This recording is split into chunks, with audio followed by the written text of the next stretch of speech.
તો આ તરફ જૂનાગઢના વિધાનસભાની વિસાવદર બેઠક પર પણ પેટા ચૂંટણી યોજાઈ, જેમાં 5 વાગ્યા સુધી વિસાવદરમાં 54% મતદાન નોંધાયું।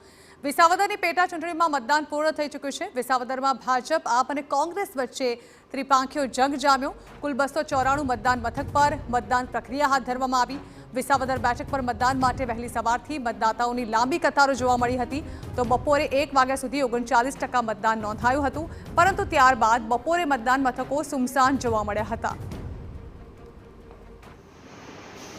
વાગતાની સાથે જ વિસાવદર પેટા ચૂંટણીનું મતદાન છે તે પૂર્ણ થઈ ગયું છે અને દરેક ઉમેદવારો છે તેનું ભાવિ ઈવીએમમાં સીલ થઈ ગયું છે।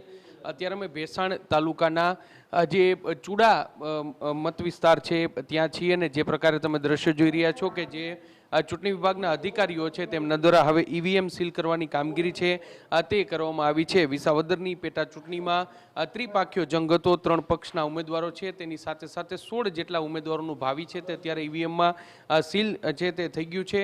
જો 5 વાગ્યા સુધીના આંકડાની વાત કરવામાં આવે તો 54.61% જેટલું મતદાન છે તે નોંધાયું છે ને છેલ્લી 1 કલાકમાં જે મતદાન છે તે વધશે તેનો સત્તાવાર આંકડો છે તે ચૂંટણી વિભાગ છે તેમના દ્વારા જે જાહેર કરવામાં આવશે, એટલે કે 58 થી 60% જેટલું મતદાન થાય તેવી પૂરી શક્યતા છે।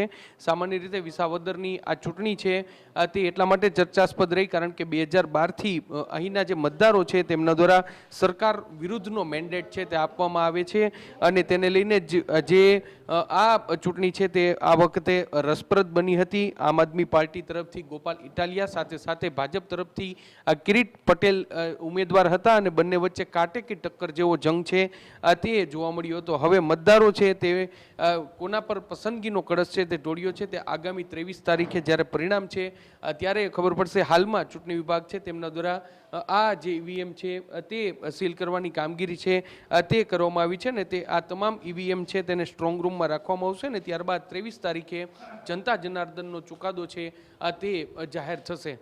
કેમેરા પર્સન ભાવેશ લશ્કરી સાથે મોહિત ભટ્ટ,